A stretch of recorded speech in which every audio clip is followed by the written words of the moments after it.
All women are different, but they are all women. This video is androcentric from a men's point of view and is presented as opinion, commentary, and debate. Expressing opinions is not violence. These are ideas to challenge, question, and argue in public, because classical liberalism relies on the First Amendment for its dialectic. If you are a feminist, then consider this. If patriarchy truly existed as claimed, feminism could not. And if all men are trash and women are equal to men, then what are we to conclude?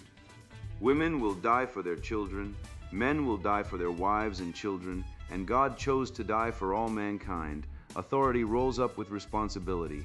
If this framing of facts offends you, click off to a cute cat video. Proceeding further will expose you to gamma bias and criticism directed at ideas, claims, institutions, not at any individual's virtue or dignity. Our method follows the 7 liberal arts. The trivium, grammar, logic, rhetoric, and the quadrivium, arithmetic, geometry, music, and astronomy. And the transcendentals, the good, true, and beautiful. If this framework is not for you, feel free to exit now. It's no disgrace. Women are wonderful. God bless America. Men are great. Debunking Marxism, a red-pilled reality, written by Conrad Riker. Available now. Links in description. The disposable patriarch, why she plays dumb to trap you, weaponizes your tears to destroy you, and screams oppression from the lifeboat you built, and the unapologetic logic required to reclaim Western civilization. You have been sold a cosmological lie, a diabolical inversion of reality so pervasive that you apologize for the very blood, sweat, and stone that raised the skyline of human civilization. You have been told that your masculine nature, a nature forged in the fires of natural law to provision, protect, and produce, is a disease to be treated by the quackery of the therapeutic state. It is time to stop groveling before the high priests of nothingness. We are not here to politely request a seat at a table we built with our bare hands. We are here to flip the table of the money changers and exorcise the demons of Marxism, feminism, and critical theory from the temple of the Logos. You sense the decay, the revolting stench of gynocentrism, and the absurdity of a culture that insists a man in a dress is an empowered woman, while a man who provides for his family is a patriarchal oppressor. We are going to cure this rot with the atomic precision of the trivium. First, we fix the language. Because the enemy has poisoned the well of definitions, they weaponize grammar to steal your sovereignty. Consider the Marxist syllogism of the modern workplace. If a man speaks with authority, he is arrogant. If a woman speaks, she is brave. This is a textbook gamma bias, a verbal fallacy designed to frame your competence as pathology.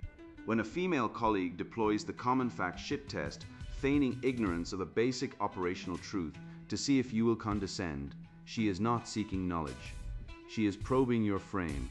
If you stoop, you are a simpering sycophant. If you correct her with the harshness she invites, you are a toxic misogynist. The red-pilled man, the master of logos, sidesteps the trap entirely. He states the truth with the unyielding, detached gravitas of a statue. He offers no emotional milk to feed her victimhood, only the stone-cold facts of reality. He wields truth not as a club to beat the ignorant, but as a scalpel to excise the ideological cancer of mansplaining from the discourse. But this social gaslighting is merely a symptom of a deeper systemic evil, the inversion of natural law and the erasure of male sacrifice. We are told we live in a patriarchy designed for our unearned luxury, a pedagogy so demonstrably false, it collapses under the weight of a single empirical syllogism. Major premise: a group that constitutes 93% of workplace fatalities, 80% of suicides, and 97% of combat deaths cannot be the beneficiaries of a system designed solely for their safety and luxury. Minor premise: cultural Marxism asserts that society is a patriarchy designed solely for male benefit. Conclusion: therefore, cultural Marxism is an empirical falsehood, a festering lie born of the capital vice of envy. You are not privileged for being a man. You are disposable. The feminist demands the corner office built by male engineers, then complains the air conditioning is sexist.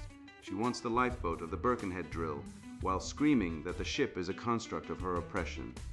We will dissect this gynocentric fraud, proving that unequal outcomes are not the result of systemic isms, but the natural accidents of free will, biological dimorphism, and a meritocracy that the left despises because it exposes their incompetence. Finally, we shall rip the mask off the ultimate betrayal, the weaponization of intimacy. You have been shamed into believing that the pinnacle of masculine connection is to emote like a weeping child, to be vulnerable on command.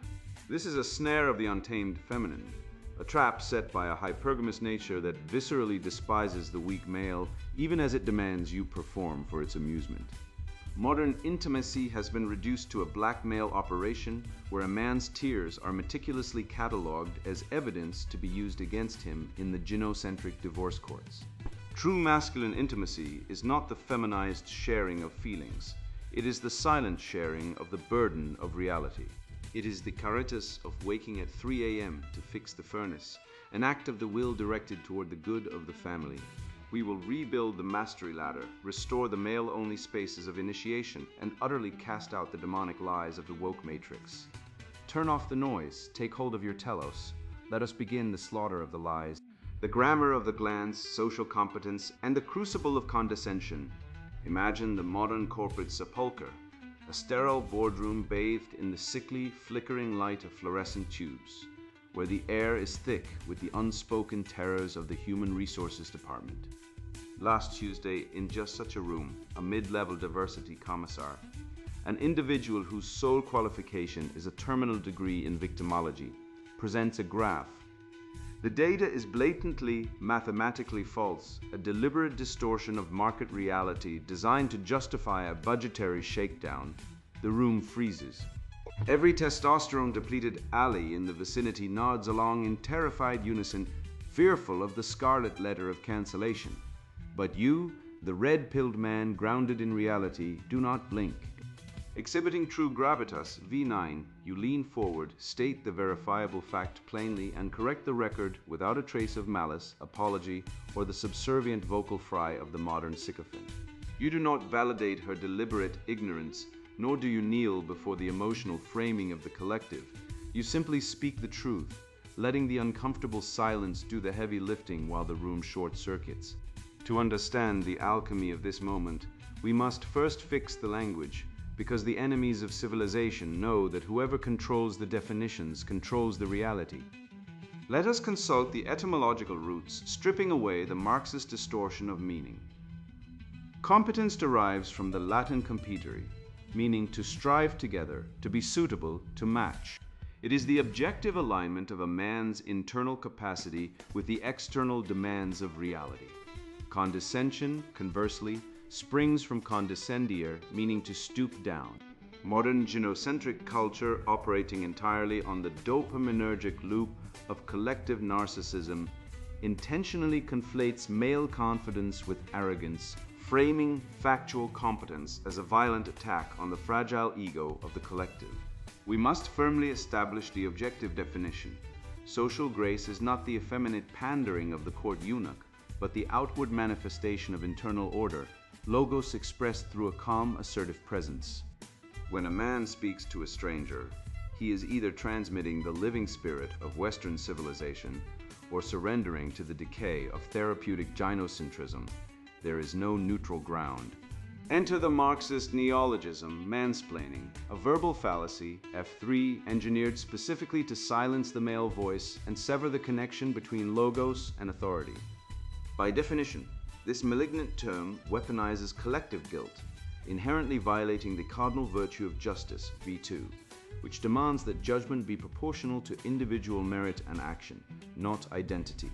The feminist asserts that any correction from a male mouth is inherently condescending. This is a textbook petitio principii, begging the question.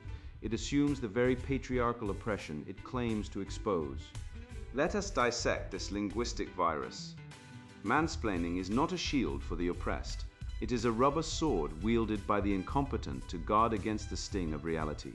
If a woman or a civilization-destroying leftist states that 2 + 2 = 5, and a man corrects her, he is not stooping down, he is holding the line of objective reality. He is refusing to participate in her delusion.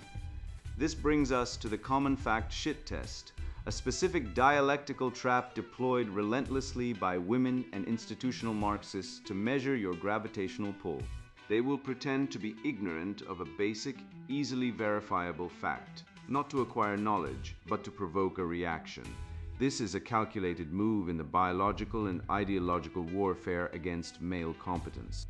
If you correct her condescendingly, mocking her ignorance, she immediately weaponizes her fragile emotional state, pathos, to claim victimhood.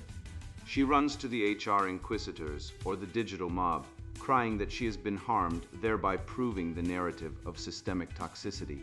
It is a gamma-biased trap designed to extract an emotional reaction rather than pursue truth. This mirrors the macro-level snares of the broader culture. We see this exact framing in the grotesque theater of family courts, where men are systematically bankrupted and stripped of their children, treated as universal abusers the moment they attempt to assert their biological right to guide their own offspring. We see it in the staggering rates of paternity fraud, where men are legally and financially enslaved to provide for children that are not biologically theirs, enforced by a gynocentric state that punishes male deceit but financially rewards female deception. The feminist insists on unilateral supremacy while demanding male subservience. Pointing out this biological and legal hypocrisy is the ultimate thought crime. We defeat this pathology not with emotional retaliation, but with the merciless, unyielding blade of formal logic. Consider the syllogism of magnanimous correction. Major premise: true correction is an act of charity rooted in objective reality, logos. Minor premise: condescension is an act of vainglory, VC6, rooted in a desire to belittle the ignorant. Conclusion: therefore, correcting an error with grace and firmness, without emotional volatility, is an act of masculine virtue, V5, while patronizing mockery is a degenerate vice. The conclusion is inescapable. When you refuse to bow to the lie, you are committing an act of supreme justice. You are actualizing the imago Dei, exercising the divine reason granted to you to order chaos. The feminist fears the man who remains unmoved by her tantrums because he operates on an axis she cannot manipulate. How does a man act in the field when the Marxist snare is sprung? He smiles. He states the truth, plain and simple, devoid of the venom of resentment. He does not escalate, for escalation grants her the victimhood she desperately craves. He refuses to stroke her ego by pretending she is right, but he adamantly refuses to attack her character. He acts as the stoic interlocutor. You anchor yourself to the true, the good, and the beautiful, leaving the emotional wreckage to those who are ruled by their lower passions. By doing so, you dismantle the Marxist dialectic entirely. You refuse the false dichotomy of silent complicity or aggressive condescension. You choose the third path, the sovereign expression of fact. You stop playing a rigged game and start enforcing the rules of reality. You become the living embodiment of natural law, a terrifying concept to those who build their lives on the quicksand of subjective feelings. Social competence is the first bulwark against the fall of our civilization. It is the apprenticeship of logos, the rigorous process by which a boy learns to speak as a man among men, and eventually as a sovereign addressing the world. We are watching the tragic collapse of a society that has prioritized the avoidance of female discomfort over the pursuit of objective truth, resulting in a generation of uninitiated, apologetic boys posing no threat to tyrants. You must close the circuit. Every interaction is a battle for the soul of the West. Every time you open your mouth, you must consciously reject the feminine imperative of appeasement. Speak the truth with a steady voice. Look the agents of decay dead in the eye, and never apologize for knowing exactly what you're talking about. But the lies of the gynocentric matrix do not end at the water cooler. They have rewritten history itself. The feminist dogma preaches that men are the eternal beneficiaries of an invisible conspiracy called patriarchy, that every institution, every tradition, every law was forged to serve male comfort at female expense. Very well, let us test this thesis against the empirical record. Let us count the bodies. The logic of the loom, dissecting the myth of male privilege and the reality of male disposability. Stand on the deck of the HMS Birkenhead in 1852, or the RMS Titanic in 1912, and witness the unvarnished truth of human nature and natural law. The ship is sinking. The cold black ocean rises to consume the hull, and the order echoes across the wooden planks, women and children first. This is the Birkenhead drill, the literal structural enshrinement of male disposability. Men, soldiers, engineers, fathers stood at attention, locking their own fate into the depths so that women might live.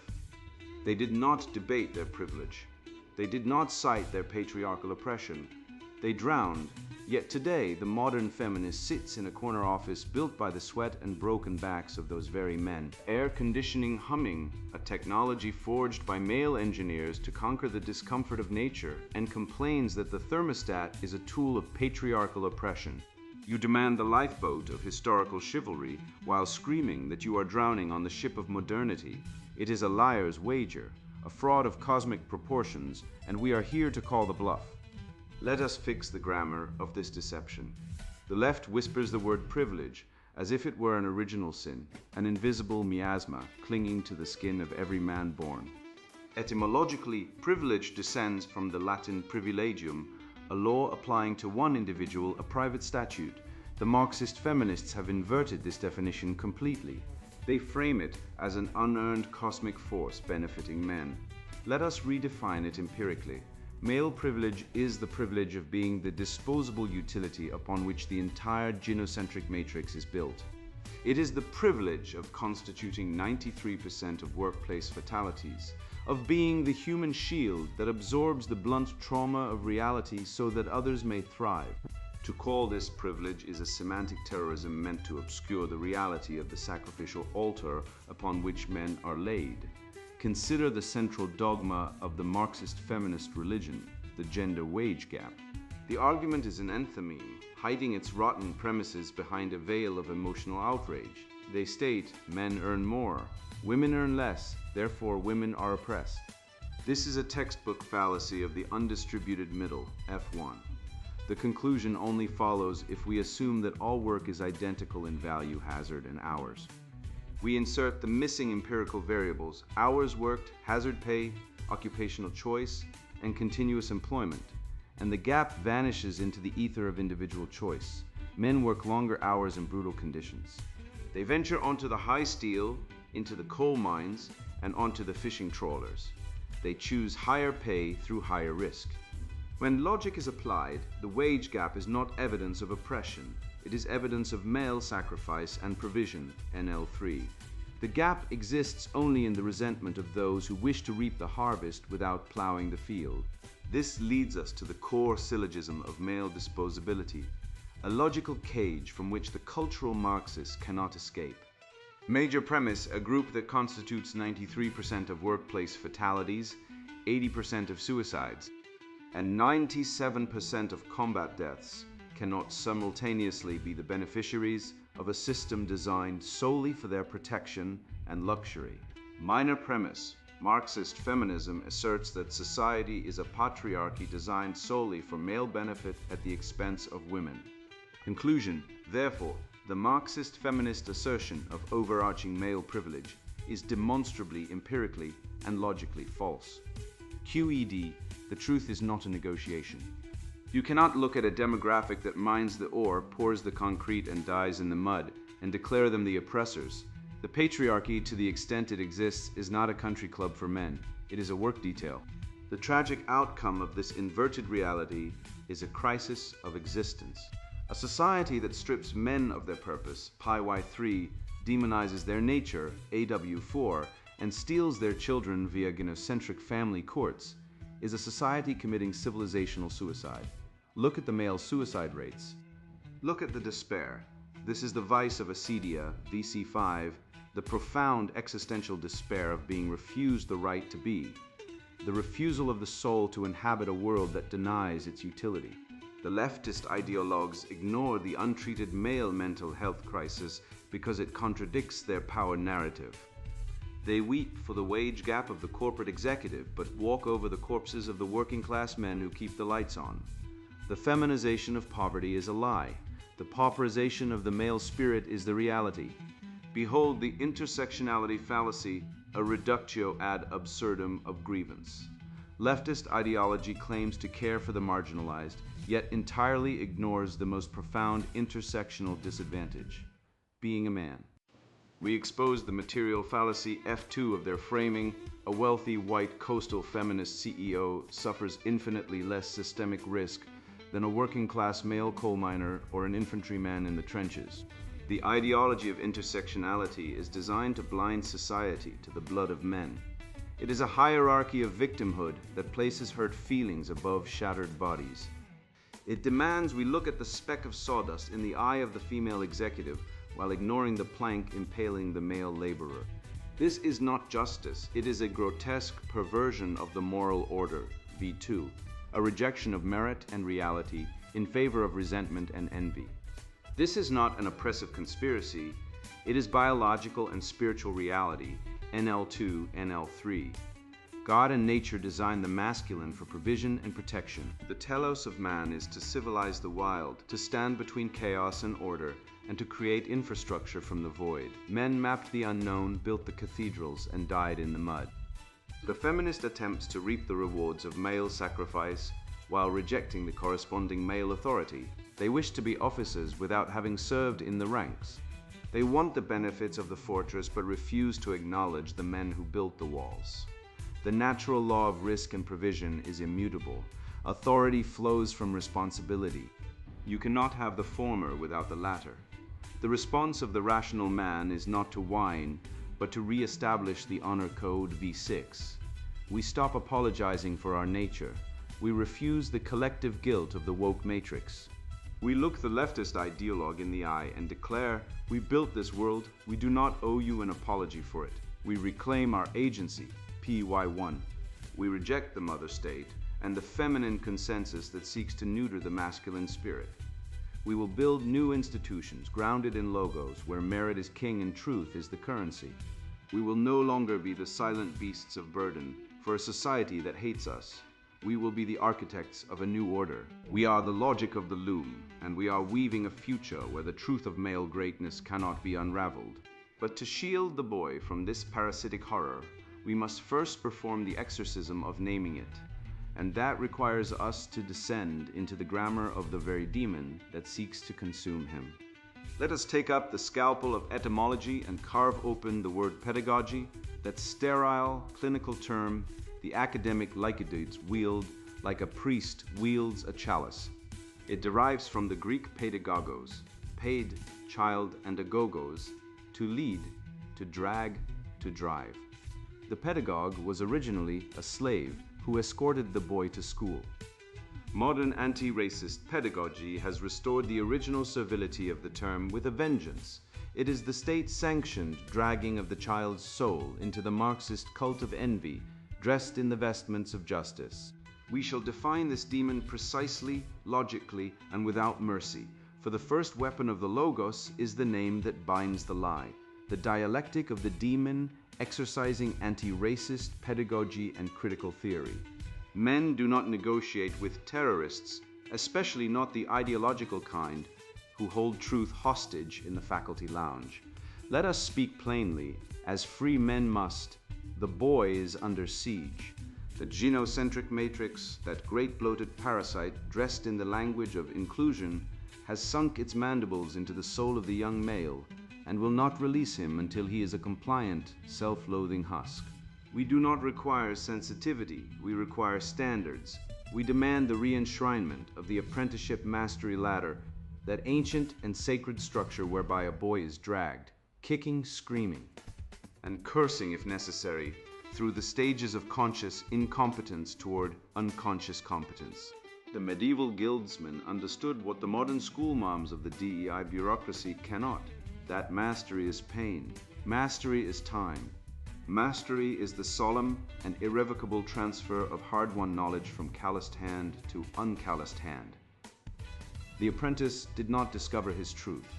He was shown the truth by a master who had bled for it, and he was told to sit down, shut up, and copy it until his fingers bled too.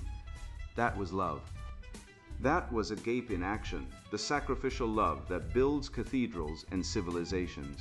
We protect the boy from the therapeutic state by initiating him into the harsh, beautiful reality of the logos, by making him a man. Let us fix our grammar before the enemy shifts the ground beneath us. Pedagogy, from the Greek pedagogos, the slave who led the child to school. We have inverted this beautifully.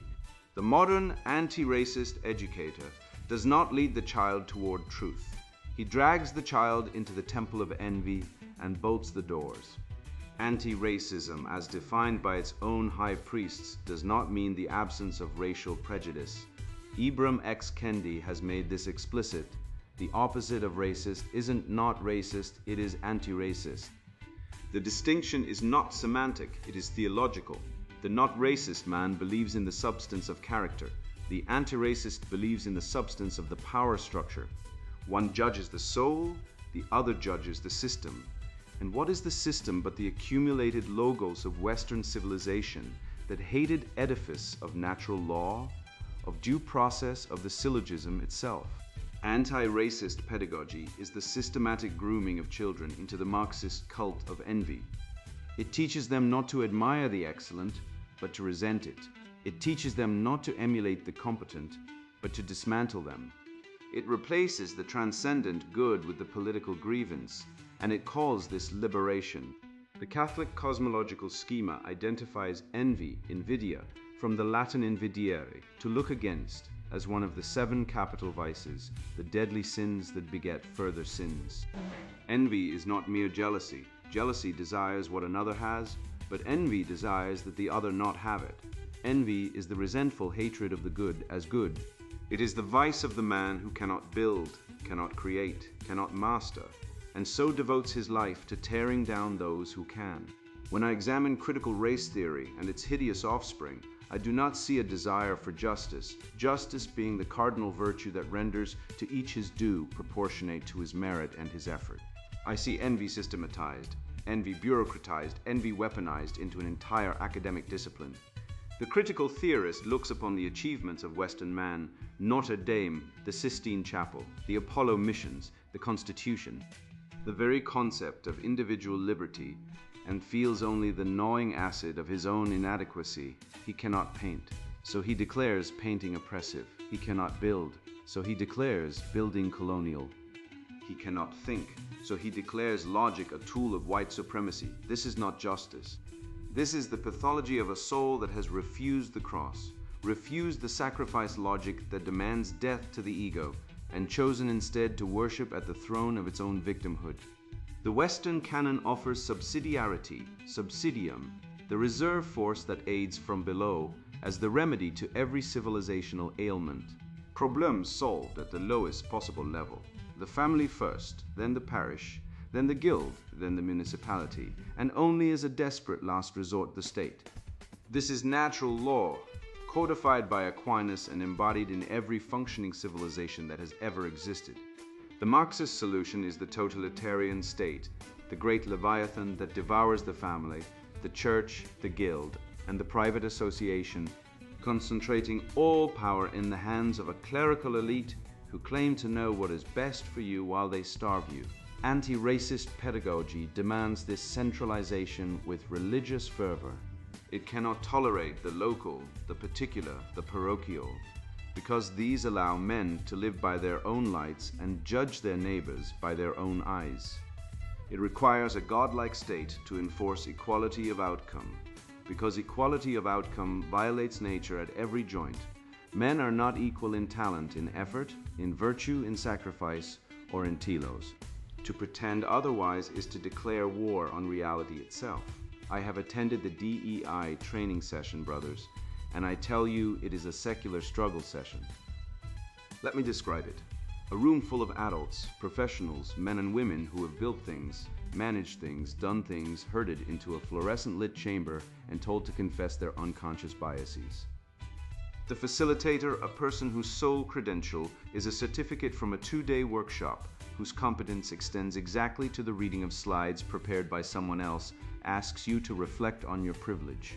This is the sacrament of confession, stripped of its redemptive power. In the confessional, the priest offers absolution. In the DEI session, the facilitator offers only more confession. There is no remission of sin, because the sin being born white, being born male, being born competent, is original and ineradicable. You must bow to the false idol of collective guilt, a concept so morally abhorrent that it violates every principle of natural law, every precept of due process, and every instinct of justice. To hold a man guilty for the color of his skin is the very definition of injustice. Yet this is the liturgy of the Church of Woke, a religion without redemption, a faith without grace, a theology without God. The apprenticeship mastery ladder, that sacred chain whereby the boy becomes a craftsman and the craftsman becomes a master, is under direct assault. Woke ideology attacks meritocracy, because meritocracy reveals the truth that nature has already written. Competence is not distributed equally, and no amount of legislation will make it so. When the schools of Oregon announced that asking students to show their work in mathematics is white supremacist, when standardized tests are dismantled because their results reveal disparities that cannot be attributed to bias, when the very concept of correct answers is denounced as a tool of colonial oppression, you are witnessing the deliberate erasure of natural hierarchy.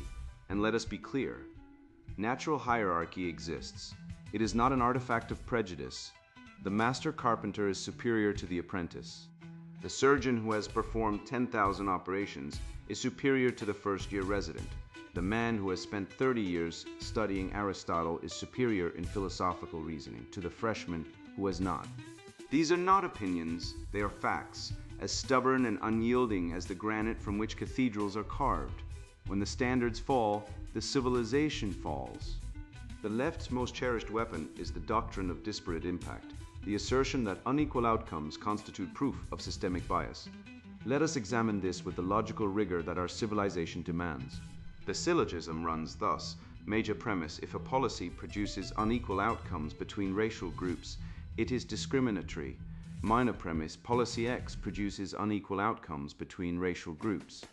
Conclusion: policy X is discriminatory. This appears valid on the surface, but it conceals a fatal error, the hidden premise that all groups, under identical conditions, will produce identical outcomes. This premise is empirically false. It is the Thomistic distinction between substance and accident. Unequal outcomes are the accidental result of unequal human souls exercising different degrees of free will, agency, and virtue across generations. The children of a culture that reveres scholarship will outperform the children of a culture that does not. The children of intact families will outperform the children of broken homes, not because of systemic bias, but because fathers matter.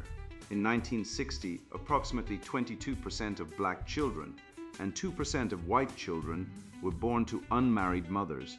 By 2020, those figures had risen to approximately 64% and 28% respectively. This is not the result of racism.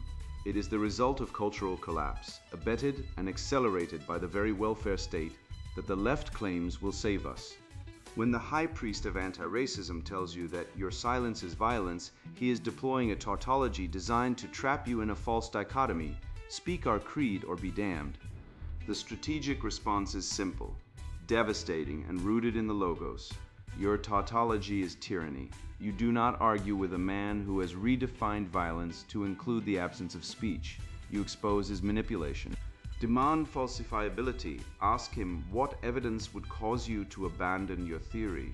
If the answer is nothing, if every disparity confirms bias, if every failure of a minority is systemic and every success is despite the system, if every denial of racism is proof of racism, then you are not dealing with a theory.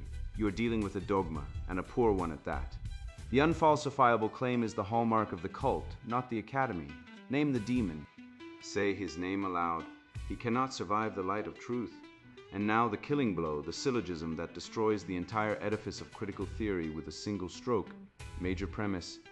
Marxist critical theory asserts that all truth claims are merely subjective assertions of power by dominant groups. Minor premise. Marxist critical theory is itself a truth claim made by a dominant academic group, tenured professors in captured institutions. Conclusion. Therefore, by its own definition, Marxist critical theory is merely a subjective assertion of power and is objectively false. The serpent devours its own tail. The relativist cannot assert relativism without making an absolute claim. The critic who declares all meta-narratives bankrupt is himself writing a meta-narrative. The academic who reduces all discourse to power relations is exercising power relations to silence his opponents. This is not logic, it is suicide, and we, the inheritors of Aristotle and Aquinas, the sons of the Logos, the men who built this civilization with our sweat and our blood and our sacrificed bodies, we will not be lectured on justice by people who cannot define the word. We have routed the ideological barbarians at the public gates. Now we must secure the private hearth, for you cannot reclaim a civilization while surrendering the inner sanctum of your own home to the enemy. The cultural Marxists realized that the fastest way to collapse the West was to poison the wellspring of its creation, the dynamic between man and woman. They have executed a masterclass in psychological projection, convincing the modern man that true strength lies in emotional prostration. You have been systematically conned into believing that shedding your psychological armor and parading your insecurities before a woman is the pinnacle of romantic connection. This is a lethal fallacy. By the strict laws of biological telos and observable reality, a man who outsources his emotional frame to a woman destroys the very foundation of her attraction and his own authority. To reclaim the truth, we must examine the root of the word they have so thoroughly prostituted. The rhetoric of the heart weaponized intimacy and the true masculine telos. Intimus, this is the wellspring. This is the Latin genesis of our word intimacy, translating to the innermost, the deepest core of being. Modernity, in its relentless crusade against the Logos, has prostituted this word, reducing the profound mystery of the inner self to the cheap, sticky coin of emotional incontinence. We have been sold a demonic counterfeit. The culture tells you that intimacy is weeping on a therapist's couch or confessing your insecurities to a woman in the dim light of a bedroom, hoping she will play the surrogate mother and bandage your wounds. This is not intimacy. It is a confession of weakness to a creature biologically programmed to be repulsed by it. The feminine imperative, aided by the necrotic touch of cultural Marxism, has weaponized your desire for connection. They have convinced you to bare your throat, only to wonder why you feel the cold steel of the divorce court docket. Consider the mechanics of the modern marital trap. We are told that communication is the pillar of a relationship. This is a lie. The pillar is competence. If you doubt this, look at the data on female-initiated divorce.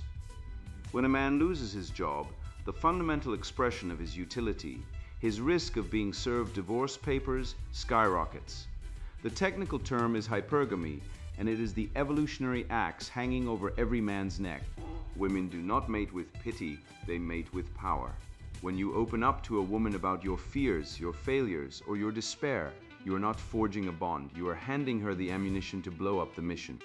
She may coo and stroke your hair in the moment, offering the simulacrum of maternal comfort.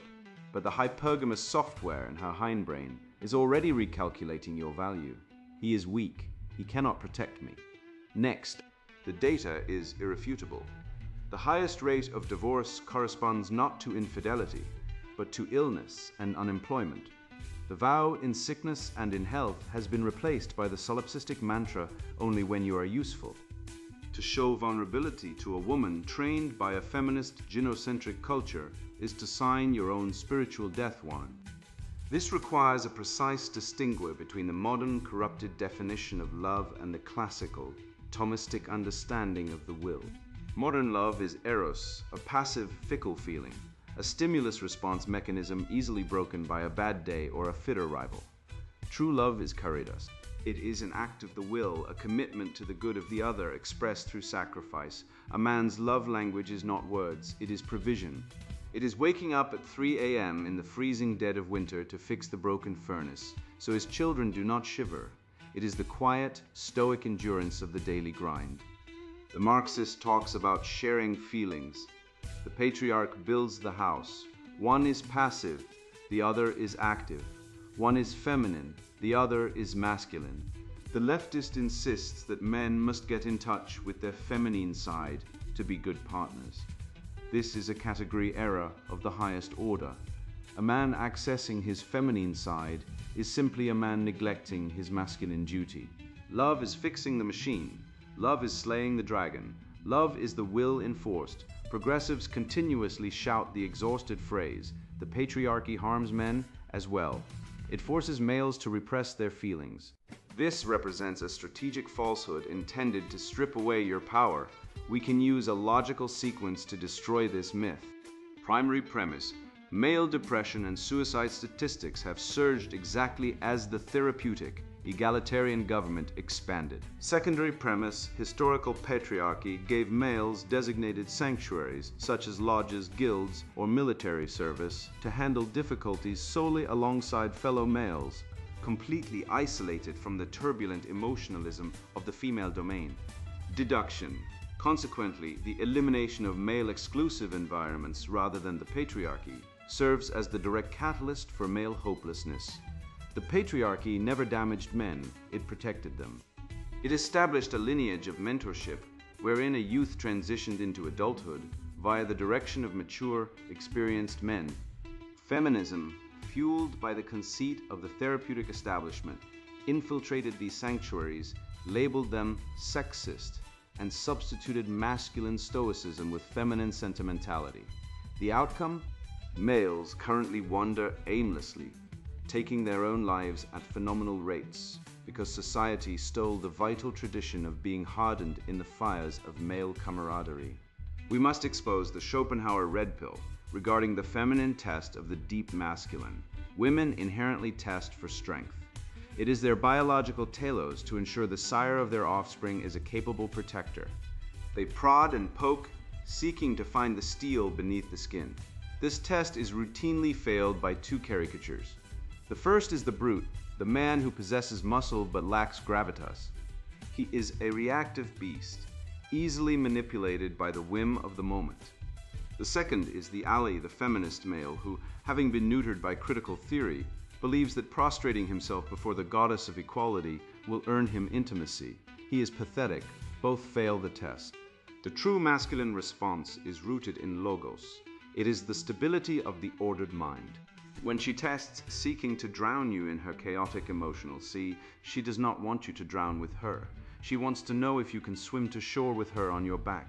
She wants a rock, not a weeping shoulder. Crying on command to satisfy her narcissistic demand for connection is not a virtue. It is vainglory, the performance of depth without the substance of sacrifice. Therefore, we arrive at the inescapable logic of the red-pilled reality. Major premise: true emotional connection requires the mutual respect of two sovereign souls and the objective sharing of burdens.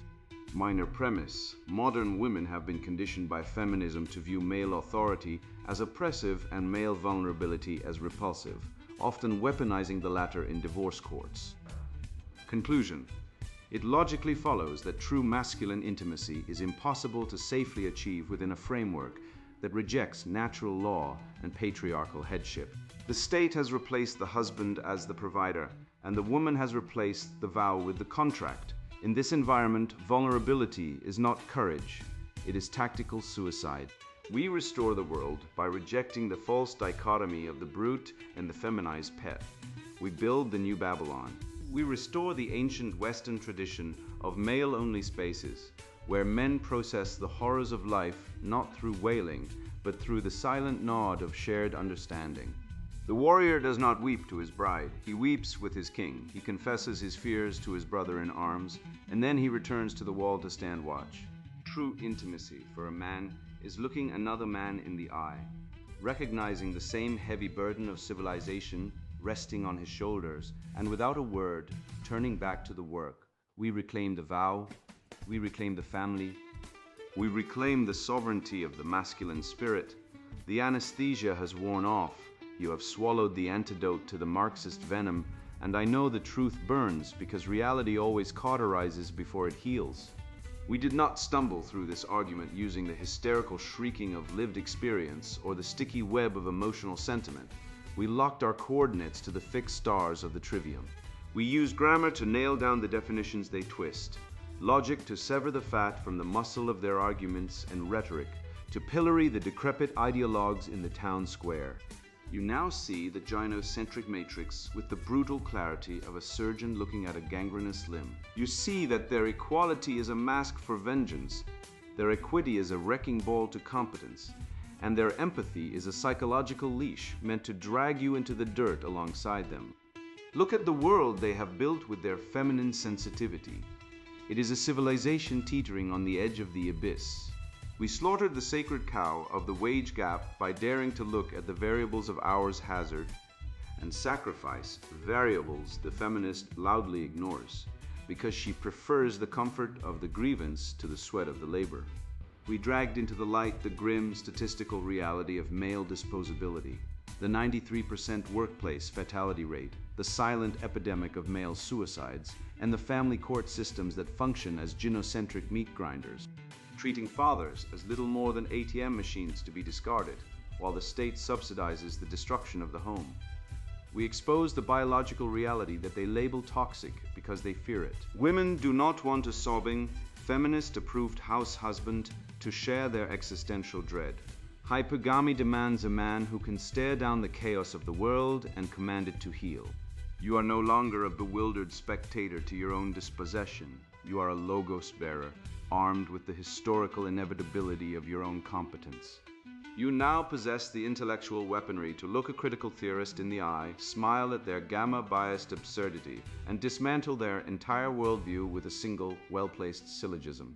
Do not apologize for your nature. Do not kneel to the false idols of diversity and inclusion.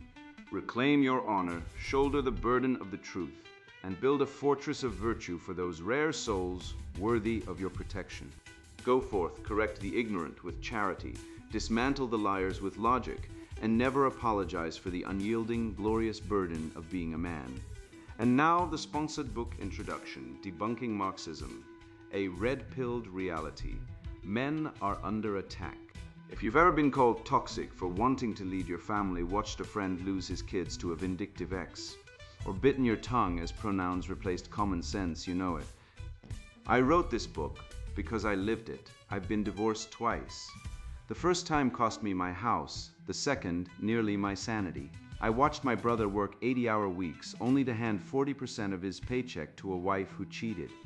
I've seen boys raised to apologize for existing while girls are taught to weaponize victimhood. This isn't theory, it's reality. Civilization isn't built on feelings. It's built on blood, sweat, and truth. Three things modern Marxists and feminists want to abolish. They'll tell you wages are theft, marriage is oppression, and masculinity is a disease. Meanwhile, global capitalism lifted 1 billion people from poverty since 1990. Property rights let you own a home instead of squatting in Venezuelan slums. And biology, not bigotry, explains why 92% of Fortune 500 CEOs are men. This book isn't for the faint-hearted. If you think toxic masculinity is a real term or that women can have it all without consequences, put this down. Go knit a gender-neutral scarf. For the rest of you, this is your field manual. You'll learn why divorce courts legally enslave men. 70% of filings are by women. How woke HR departments mimic Mao's Red Guards, and why Gen Z men are abandoning fatherhood. Hint, it's not video games. We'll dissect the lie of the wage gap, expose climate alarmism as green Marxism, and prove that lifting weights does more for your mental health than any therapist. Data doesn't care about your feelings. Neither do I. You'll meet heroes, Henry Ford, who doubled wages because productivity, not protests, drives progress. Teddy Roosevelt, who bench-pressed his way into history. Elon Musk, who ignored quotas to land rockets. And you'll confront villains, the bureaucrats taxing your paycheck to fund single mothers, the academics replacing merit with equity, and the influencers selling loneliness as empowerment. This isn't a rant.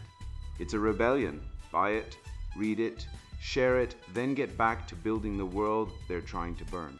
Debunking Marxism, a red-pilled reality, written by Conrad Riker. Buy now, links in description.